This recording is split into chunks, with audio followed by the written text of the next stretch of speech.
Howdy guys, Bookie Laura here, and I have very exciting news. I have decided to take part in the BookTube-A-Thon 2016. Pow! It's very exciting for me. I only discovered it existed a couple of weeks ago, and I thought, oh, you know, I'll follow along. And then I thought, oh, I might have a go. And then the reading challenges were announced, and that just sucked me right in. And now I'm going to do it, and I'm not just going to do it, I'm going to smash it. So the BookTube-A-Thon is basically a read-a-thon, which is run by Ariel Bissett, who looks really cool, by the way, so I'll leave a link, go check her out if you haven't already. It's just a really cool opportunity to come together as a community, read a bunch of books, talk about books, and get really excited over them.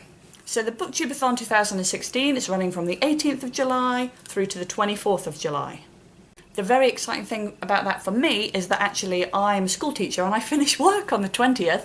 So although I'm a little anxious and apprehensive and thinking I'm not going to be able to read all 7 books, better chance during those dates than any other time of the year. So I thought I'd give it a go.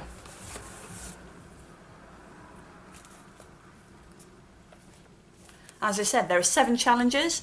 You can mix and match, so you can have a book that qualifies for more than one of those challenges. But I've decided that if you're going to give one of these things a go, you might as well go for it wholeheartedly. So I'm going to go for 7 books, each one filling a different challenge. As much as that is true, equally, I'm not blooming bonkers. So I've tried to keep the books achievable.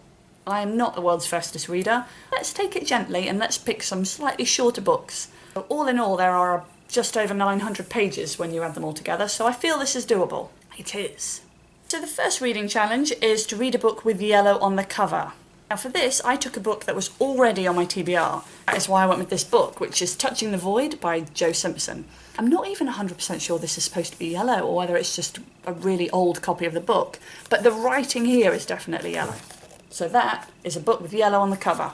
The second challenge is to read a book, but only after sunset, so you're not allowed to read it during the day. This, I think, is going to be one of the biggest struggles for me. I decided to pick a very tiny book. So the book that I've chosen for that is another one that was already on my TBR, and that is The Bad Beginning, A Series of Unfortunate Events, Book 1. I'm hoping that because it's quite short and also aimed at a younger audience, I can whiz through it quite quickly of an evening. The third challenge is to read a book that you discovered through BookTube, which is my favourite challenge because I think it's what BookTube is all about for me. For this, I decided to read The Vegetarian by Han Kang.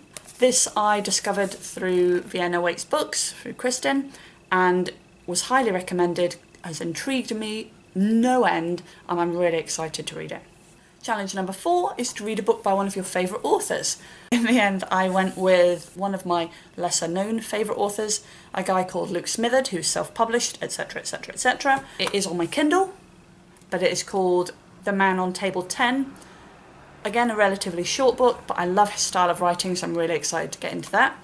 Challenge number 5 is to read a book that is older than you. Now, I found this probably one of the easiest for me because I love classic literature. So I decided to read the book Chucky by John Wyndham. I am a big fan of his books. I've read a lot of them, but I haven't read that one. Found a copy on eBay, which should be winging its way to me, and very excited about that one. Challenge number 6 was to read a book that was a book-to-movie adaptation. Read the book and watch the movie both as part of the week.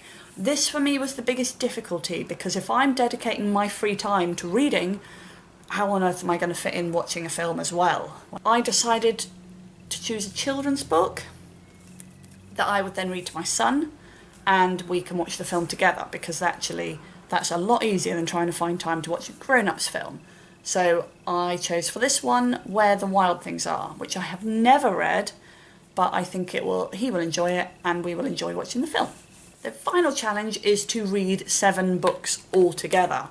So for this, I just wanted something that was sort of quite short, quite simple, that I could just hammer out to try and really reach that target of 7 books. And I chose the Tales of Beedle the Bard by J.K. Rowling. I should fly through that one, so I'm really excited about it. I don't have all of the books yet. I have 4 of the 7. Whoa, let's hold them the right way up. I have 4 of the 7, but the other 3 are on their way to me or on their way to being borrowed by me. Really excited about this. If you are doing the BookTube-A-Thon, please let me know because I've become slightly addicted to watching people's TBRs. Thanks for watching, guys, and I'll see you next time. Bye bye.